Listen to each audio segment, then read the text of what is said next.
کہ میں تو 2023 کے اپریل میں غالباً 16 اپریل کو امریکہ آ گیا تھا، لیکن 9 مئی کے جتنے بھی مقدمے ہوئے ہیں ان کا جب چالان لکھا جاتا ہے عدالت میں، جو پولیس کی طرف سے فائل جمع ہوئی اور چالان لکھا گیا، تو 9 مئی کے بھی تقریباً تمام مقدمات جو ہیں وہ میرے نام سے ہی شروع کیے گئے۔ ان کا جو چالان ہے اس کی پہلی لائن یہی ہے کہ شہباز گل نے وہ جو بیان دیا تھا، اور شہباز گل اس سازش کا جو 9 مئی کو سب کچھ ہوا ہے اس کا سٹارٹنگ پوائنٹ شہباز گل تھا۔ مطلب ان کیسز میں بھی مجھے بھرپور قسم کی سزا دینے کی کوشش کی جائے اگر یہ کر سکیں تو۔ میرے کہنے کا مطلب یہ ہے کہ جو 9 مئی کے کیسز ہیں ان میں بھی مجھے ہی وجہ قرار دیا گیا ہے، میرے اس بیان کو ہی وجہ قرار دیا گیا اور کہا یہ گیا ہے پولیس چالان میں کہ جو 9 مئی کے تمام یہ جو گراؤ جلاؤ سو کالڈ جو ان کا اوپینین ہے اور اس کے اندر جو کچھ بھی ہوا ہے، اس کی سازش بھی شہباز گل نے اور عمران خان نے اگست 2022 میں بنائی تھی اور شہباز گل نے ایگزیکیوٹ کی تھی، اور اس کے بیان کی وجہ سے یہ انتشار پھیلتا پھیلتا پھیلتا 9 مئی کو یہ سب کچھ ہوا۔ یہ بیانیہ ان چالانوں میں لکھا گیا ہے، مطلب کہ وہاں بھی میں ہی نومینیٹڈ ہوں، وہاں بھی سب سے بڑا مجرم میں ہی ہوں، میرا ہی بیان ہے۔ اب دوبارہ رانا ثناء اللہ کا یہ کہنا کہ شہباز گل کا بیان اور عمران خان کا خط تھیم ایک ہی ہے، اور اس کے بعد اب ہمیں وزارت داخلہ کے اندر سے ذرائع بتا رہے ہیں کہ گفت و شنید ہو رہی ہے کہ دوبارہ سے اس بیان، سازش، عمران خان کا خط اور اس سب کو آرمڈ فورسز کے اندر انتشار پھیلانے اور ملٹری چیف اور آرمڈ فورسز کے درمیان تناؤ پیدا کرنے کے جرم پر نیا مقدمہ خان صاحب پر اور مجھ پر درج کرنے کی گفت و شنید ہو رہی ہے۔ اب یہ کرتے ہیں یا نہیں کرتے یہ مجھے نہیں پتا، لیکن فی الحال گفت و شنید ہے، جتنی بات ہم تک پہنچی ہے وہ آپ کے سامنے رکھ رہے ہیں۔ بہرحال اگلی خبر، جیسے میں نے آپ کو کہا تھا کہ خط کا معاملہ الجھا ہوا ہے کیونکہ سمجھ نہیں آ رہی ٹاؤٹس کو کیا کہنا ہے۔ اب ایک جو سب سے بڑے میں یہ کہوں گا کہ رسوا قسم کے ٹاؤٹ ہیں، طلعت حسین صاحب، انہوں نے ٹویٹ کیا ہے کہ لیٹر ریجیکٹڈ۔ اچھا، بڑی اچھی بات ہے، لیکن دوسری طرف سارے دوسرے ٹاؤٹس اور سیکیورٹی ذرائع سے خبریں چلوائی جا رہی ہیں کہ ہمیں تو خط ملا ہی نہیں۔ اب اگر آپ کو خط ملا نہیں تو آپ کا جو ٹاؤٹ ہے وہ کیسے کہہ سکتا ہے کہ لیٹر ریجیکٹڈ؟ لیٹر ملے گا، آپ پڑھیں گے، پھر ریجیکٹ کریں گے نا۔ تو ایک طرف آپ کے ٹاؤٹ کہہ رہے ہیں، آپ کے ڈیجیٹل ڈاکیے کہہ رہے ہیں کہ خط مل گیا ہے، اور دوسری طرف آپ کہہ رہے ہیں کہ ریجیکٹڈ ہے۔ ڈیجیٹل ڈاکیے کہہ رہے ہیں نہیں ملا، اور دوسری طرف آپ کہہ رہے ہیں ریجیکٹڈ ہے، تو فیصلہ کر لیں گھر میں۔ لیکن چلیں، ایک بات تو ہے، اب اس خط میں میرا خیال ہے کہ عمران خان صاحب نے، میں نے پہلے ہی دن چند گھنٹوں میں آپ کے سامنے جو تجزیہ کیا تھا، اس کے بعد میں نے ویلاگز میں دیکھا کہ عمومی طور پر تمام جو دانشور ہیں انہوں نے وہی تجزیہ اس میں رکھا کہ یہ خط جو ہے یہ آرمی چیف کے نام تو ہے ہی ہے، یہ پاکستانی فوج کے نام ہے۔ اصل میں انہوں نے پوری فوج کو مخاطب کر کے کہا ہے کہ فوج بھی میری ہے، پاکستان بھی میرا ہے، اور میں اپنی فوج کو بدنام ہونے یا شہیدوں کی روز جو ہمیں لاشیں اٹھانی پڑ رہی ہیں وہ نہیں دیکھ سکتا۔ فوج اور عوام کے درمیان جو تناؤ ہے وہ بڑھ رہا ہے، میں اس کو کم کرنا چاہتا ہوں۔ ایک سٹیٹس مین کے طور پر انہوں نے بہت ہی عمدہ کام کیا، لیکن ساتھ ساتھ جنرل عاصم منیر صاحب کو پھنسا دیا ہے۔ اب آپ ان کے لیے آپشنز دیکھیے، اگر تو وہ اس خط کی ریسیونگ کو مانے، اور ریسیونگ کو مانے تو انہیں جواب دینا پڑے گا۔ اس لیے پہلے تو انہوں نے یہ بیانیہ چلوایا آسمہ شرازی صاحبہ جیسی ٹاؤٹ صحافیوں سے کہ یہ خط جو ہے یہ عمران خان کا سرنڈر ہے، وہ معافی مانگ رہے ہیں، وہ لیٹ گئے ہیں، ان کا بیانیہ جو ہے وہ ختم ہو گیا ہے، ان کو واشنگٹن میں بدلتی ہوئی ہوائیں نظر آ گئی ہیں، اس لیے وہ ملٹری سے درخواست کر رہے ہیں کہ مجھ سے بات کریں، ملٹری مطلب کہ آرمی چیف سے درخواست کر رہے ہیں، اور انہوں نے اس میں یا 2 اور انہوں نے اس پہ کسی قسم کا اور نام نہیں دیا، جنرل ڈائر نہیں کہا، تو یہ عمران خان کا ڈپارچر ہے۔ پھر تھوڑی دیر کے بعد یاد آیا کہ نہیں یہ تو کام خراب ہو گیا، پھر کہا کہ نہیں، عمران خان انتشار پھیلا رہا ہے فوج اور چیف کے درمیان میں، عوام اور فوج کے درمیان میں یہ انتشار ہے، تو یہ بیانیہ۔ لیکن اس کے بعد بھی جو چیف صاحب ہیں ان کو لگا کہ یار میں تو پھنس گیا ہوں، اب اگر مانوں گا تو جواب دینا پڑے گا، اور جواب دینا پڑے گا تو پھر اس میں بھی آگے 2 پہلو ہوں گے۔ جو عمران خان نے الزامات یا جو عمران خان نے واضح سچویشن لکھی ہے کہ آپ نے 26ویں آئینی ترمیم کیسے کی، الیکشن کیسے لوٹا، آپ نے پاکستان تحریک انصاف کے ساتھ کیا کیا، عمران خان کے ساتھ کیا کیا، پاکستانی عوام کے ساتھ کیا کیا، اوورال فوج کے ساتھ کیا کیا، آپ کی پالیسیز کی وجہ سے آج فوج بدنام ہو رہی ہے، آپ کی پالیسیز کی وجہ سے آج انتشار پھیل رہا ہے۔ اب اگر وہ ان سارے الزامات کو مانیں، جواب نہ دیں تو اس کا مطلب مان لیا۔ اب اگر ان کو جواب دیں اور اس کو ریفیوٹ کریں تو پبلک کو اور فوج کے سامنے سب کو پتا ہے کہ یہ ریفیوٹ کر رہے ہیں پبلکلی، لیکن انہوں نے کیا ہے. مطلب ریفیوٹ کریں تو اس کی کوئی اتھینٹیکیشن یا اس کی کوئی آپ یہ کہیں کہ جو ایک مورل اس کی اسٹرینتھ ہوتی ہے وہ نہیں ہے اس کے پیچھے. اب اگر اسے ایکسیپٹ کریں تو پھر بہت بڑے جرائم ہیں ان کو ایکسیپٹ کرنا، مین خاموش رہیں. تو اس لیے میرا خیال ہے کہ ان کو کسی کم پڑھے لکھے پٹواری نے یہ مشورہ دیا کہ جناب آسان بات یہی ہے کہ آپ کہیں ہمیں خط ہی نہیں ملا. اب عمران خان نے تو آپ کے سامنے جو ہم نے ٹویٹ رکھا اس میں تو یہ لکھا ہوا ہے اوپن لیٹر. اب مجھے لگتا ہے عمران خان کو ایک خط لکھنا چاہیے جس میں انہیں اوپن لیٹر کو ایکسپلین کرنا چاہیے کہ اوپن لیٹر کیا ہوتا ہے اور وہ کس کس کو ملتا ہے اور کیسے ملتا ہے. جب پوری عوام کو مل گیا، ہر گھر گھر میں مل گیا، بلکہ جنرل ریٹائرڈ زاہد محمود کہہ رہے ہیں کہ مل گیا ہے آرمی چیف کو خط، اور ادھر ٹاؤٹ طلعت حسین کر رہے ہیں ریجیکٹڈ، ٹاؤٹ آسمہ شرازی صاحبہ کہہ رہی ہیں کہ لیٹ گئے ہیں، درخواست کر لی ہے، اور عسکری ذرائع کہہ رہے ہیں کہ خط ملا ہی نہیں. تو یہ ذرا گھر میں فیصلہ کر لیں. اگر آپ کہیں گے تو عمران خان ایک اور خط لکھ کر بتا دیں گے کہ اوپن لیٹر کیا ہوتا ہے. اچھا جی، اگلی خبر جو ہے وہ طارق متین صاحب کا بھی ایک کامنٹ یہ بتا دیں کہ عمران خان نے جو آج خط لکھا ہے کہ اسٹیبلشمنٹ ملک لوٹنے والوں کے ساتھ کھڑی ہو گئی ہے، کم و بیش یہی بات مجھ سے جنرل ندیم انجم کے بارے میں کیا گیا ٹویٹ ڈیلیٹ کرواتے وقت ایک افسر نے خود کہی تھی. یہ طارق متین صاحب نے کلیم کیا ہے. اچھا جی، اگلی خبر بھی بڑی امپورٹنٹ ہے اور وہ ہے مڈل ایسٹ کی. صدر ٹرمپ کی جو بات چیت ہوئی ہے نیتن یاہو اور امریکہ سے، جو ان کا اوپینین ہے وہ بڑا خطرناک ہے، اور اس سے لگ یہ رہا ہے کہ شاید وہ یہ چاہتے ہیں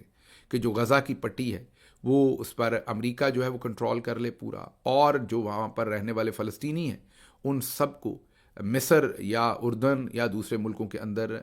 جو ہے وہ پناہ گزین کے طور پر بسا دیا جائے. انہوں نے ایک حوالہ بھی دیا کہ یہ کتنی بڑی میز ہے، اس کے اوپر یہ ایک پین ہے، اور اس پین کی جو ٹپ ہے، اتنا حصہ میز کو اگر مڈل ایسٹ کہا جائے تو پین کی جو ٹپ ہے وہ صرف اسرائیل کے پاس رقبہ ہے، تو وہ رقبے کے لحاظ سے بہت چھوٹا ملک ہے، اسے مزید رقبہ چاہیے. تو انہوں نے بہت ڈائریکٹ یہ بات نہیں کی مین کے بالکل خاص لفظوں میں، لیکن ان وے کر بھی دی ہے کہ انہوں نے یہ کہا ہے کہ وہاں سے فلسطینیوں کو جو ہے وہ انخلا ہو جائے اور ان کو پناہ گزین کے طور پر دوسرے ملکوں میں بسا دیا جائے، اور یہ سارا خطہ جو ہے وہ اسرائیل کو مل جائے. اس کے ساتھ ساتھ انہوں نے سعودی عرب کے بارے میں بھی ایک بڑی سٹیٹمنٹ دی ہے، اور وہ سٹیٹمنٹ ایسی دی ہے کہ سعودی عرب اب مشکل میں پھنس گیا ہے. سعودی عرب کے بارے میں انہوں نے یہ کہا ہے کہ سعودی عرب کبھی بھی فلسطینی اسٹیٹ نہیں مانگتا. کم از کم جو میڈیا رپورٹ کر رہا ہے وہ سامنے یہی آ رہا ہے کہ صدر ٹرمپ نے، یا ان سے ایٹریبیوٹ کیا جا رہا ہے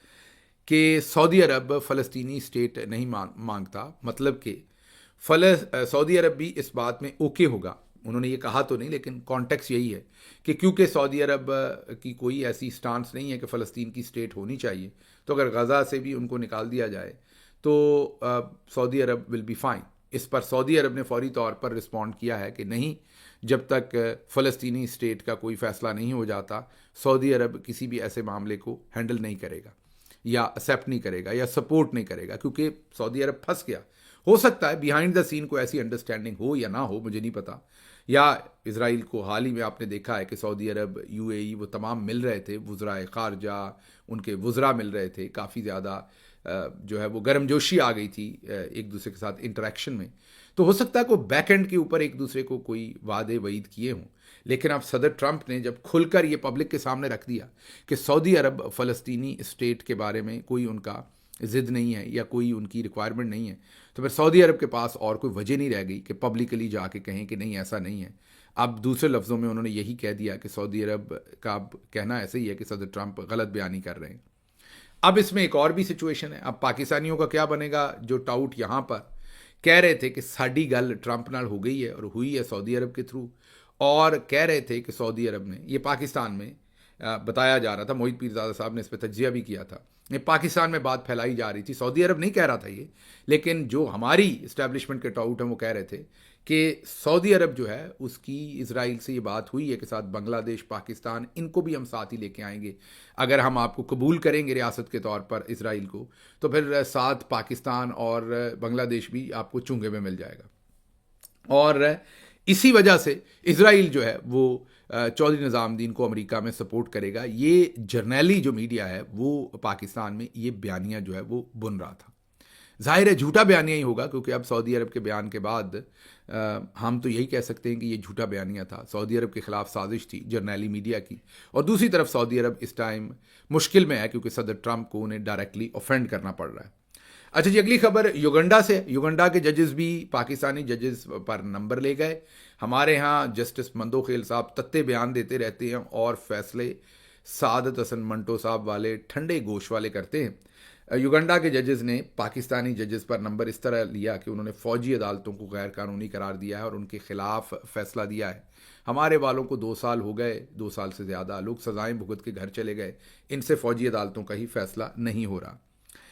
اگلی خبر، پاکستان میں اس وقت مریم نواز صاحبہ کے بارے میں کوئی بھی بات کہنا بہت بڑا جرم بن گیا ہے۔ چودھری صاحب بالکل معافی نہیں دے رہے، پولیس بالکل معافی نہیں دے رہی،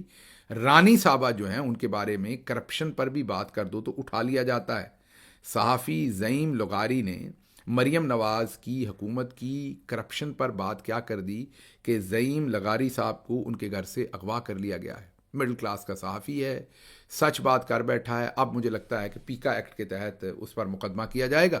اور قرار واقعی سزا دی جائے گی، اور وہ جو بڑے بڑے جرنیلی کرنیلی قسم کے میڈیا کے آپ کو ٹائکون صحافی نظر آتے تھے، ہم یہ کر دیں گے، چند دن پہلے آپ بیانات سن رہے تھے، میں نام نہیں لیتا، آپ کو پتہ ہے ٹی وی پہ کہہ رہے تھے ہم مزاحمت کریں گے، وہ سب خاموش ہیں۔ آپ نے دیکھا پاکستان میں جب دودھ کا گلاس خالص نہیں ملتا تو آپ کہاں سے ایکسپیکٹ کرتے ہیں کہ پاکستان میں آپ کو انقلابی خالص ملیں گے، صحافی خالص ملیں گے، پاکستان میں کوئی وکیل خالص ملیں گے؟ تو آپ نے دیکھا سپریم کورٹ پر قبضہ ہوا، وکلا خاموش، ہائی کورٹ پر قبضہ ہوا، وکلا خاموش۔ میں نے آپ کو پہلے بھی بتایا تھا خاموش ہی رہنا ہے۔ میں بلکہ کہوں گا کہ ایسی تردد کریں گے کوئی ضرورت ہی نہیں ہے، جب آپ نے کرنا نہیں تو ایسے بیان بھی نہ دیا کریں، ٹائم ضائع ہوتا، آپ کا بھی ہمارا بھی، ہمیں بھی رپورٹ کرنا پڑتا ہے۔ ایسے ہی پیکا ایکٹ آیا تو سب صحافیوں نے بڑے بڑے بیانات دیے، لیکن اس کے بعد کیا ککھ نہیں، آپ نے یہ دیکھ لیا ہے، آپ کو اس بات کا پتہ چل گیا ہے، اور میں نے آپ کو یہ بتا بھی دیا تھا کہ آگے انہوں نے اللہ کے کرم سے کرنا بھی ککھ نہیں ہے۔ حبیب اکرم صاحب کا کل کا ایک بیان ہے اور بڑا خوبصورت بیان ہے، انہوں نے کہا کہ پیکا ایکٹ آنے کے بعد جو صحافی نہ کر سکے وہ عمران خان کے خط نے کیا ہے، جو عمران خان نے آرمی چیف کو خط لکھا ہے اس میں بھی انہوں نے پیکا ایکٹ کے خلاف آواز اٹھائی ہے۔ تو یہ بات بالکل ٹھیک ہے حبیب اکرم صاحب کی کہ آخرکار عمران خان بولے ہیں، صحافی صرف ٹیلی ویژن کی حد تک بول بلا کے چپ کر گئے، اور انہوں نے رہنا بھی چپ ہے۔ یہ زعیم لغاری صاحب کو اٹھا لیں بھلے کسی اور کو اٹھا لیں، کوئی اس پر کام نہیں ہونا۔ اگلی خبر بھی اسی سے ریلیٹڈ ہے، وہ سبدی ماں آ گئی ہے۔ گانا بنانے والے میرپور آزاد کشمیر سے نوجوان محسن علی کو اٹھا لیا گیا ہے۔ جی ہاں، کشمیر کی بیٹی اپنے آپ کو کلیم کرتی ہیں مریم نواز۔ دوسری طرف آرمی چیف نے 5 فروری کے لحاظ سے ہندوستان کے بارے میں کور کمانڈر کانفرنس کے اندر بیان دیا ہے، اور یہ کہا ہے، آرمی چیف نے یہ بھی کہا ہے کہ جو ملک پر خطرات ہیں ان سے ہم آگاہ ہیں، پاک فوج ملک کی خود مختاری اور سالمیت کے دفاع کے لیے پوری طرح تیار ہے، کسی بھی مہم جوئی کا مکمل طاقت کے ساتھ جواب دیا جائے گا، ہندوستان کو ہی میسج ہے یہ۔ لیکن دوسری طرف 5 فروری کشمیر ڈے پر ایک کشمیری نوجوان کو، محسن علی کو اٹھا لیا گیا ہے کیونکہ اس نے صرف گانا بنایا مریم نواز پر، وہ سبدی ماں آ گئی ہے، اور گانا بھی اس نے خود نہیں بنایا، یہ وہ نظم ہے جو مریم نواز صاحبہ بہت محظوظ ہو رہی تھیں، آنکھوں پہ ہاتھ رکھ کر رو رہی تھیں جب ان کے سامنے ایک اسٹوڈنٹ پڑھ رہی تھی۔ تو مریم نواز صاحبہ کی توہین تو آج کل میں کیا کہوں کون سی توہین بن گئی ہے، تو معاملہ کچھ زیادہ ہی آگے نکل گیا ہے۔ تو اس پر بھی تھوڑی سی نظر ثانی کر لیں جناب۔ احمد فراد ایک اور کشمیری شاعر، اس کی بیوی پر آپ نے جھوٹا قتل کا مقدمہ دے دیا ہے، تو یہ آپ کشمیر کے ساتھ کر کیا رہے ہیں؟ کشمیر ڈے پر ہی کشمیریوں کے ساتھ آپ کیا کر رہے ہیں؟ تھوڑا سا سوچ لیجئے۔ بلوچستان میں معاملات پہلے ہی دور نکل گئے، یہاں بھی آپ معاملات دور کرنے جا رہے ہیں۔ اچھا جی، صدر ٹرمپ کا جو دھمکی تھی یا ان کا جو تنبیہ تھی وہ کام کر گئی ہے۔ پاناما نے چین کے ساتھ بیلٹ اینڈ روڈ منصوبہ جلد ختم کرنے کا وعدہ کر لیا ہے۔ آپ کو یاد ہوگا پاناما کینال جو تھی اس پر ہم نے آپ کے سامنے ایک رپورٹ کی تھی، جو صدر ٹرمپ نے کہا تھا کہ اس پر ہم واپس قبضہ کریں گے، تو اس کے بعد وہاں پر چیزیں موو ہوتی ہوئی نظر آ رہی ہیں۔ دوسری طرف چائنا ہٹ بیک، انہوں نے بھی یو ایس اے کی جو پروڈکٹس ہیں ان پہ 10 to 15% ڈیوٹی لگائی ہے۔ تیسری طرف صدر ٹرمپ نے جو ڈیوٹی لگائی تھی میکسیکو پر اور کینیڈا پر، اس کو فی الحال ٹیمپریری ہولڈ کر لیا ہے، اور بدلے میں جو انہوں نے ڈیوٹیز واپس کہیں تھیں امریکہ پر لگانے کی، وہ بھی ہولڈ ہوئی ہیں. یہ ذرا تھوڑی سی میرا خیال ہے صدر ٹرمپ نے یا تو پھر ڈپارچر لیا اپنی پوزیشن سے، یا دوسرے لفظوں میں آپ یہ کہہ سکتے ہیں کہ سخت پیغام دے کر سودے بازی ہو رہی ہے اور اپنے لیے میکسیمم اس میں سے بینیفٹ جو ہے وہ نکالنے کی کوشش کی جا رہی ہے. بہرحال مجھے یہاں سے اجازت دیجیے. اللہ آپ کا حامی و ناصر ہو. پاکستان زندہ باد.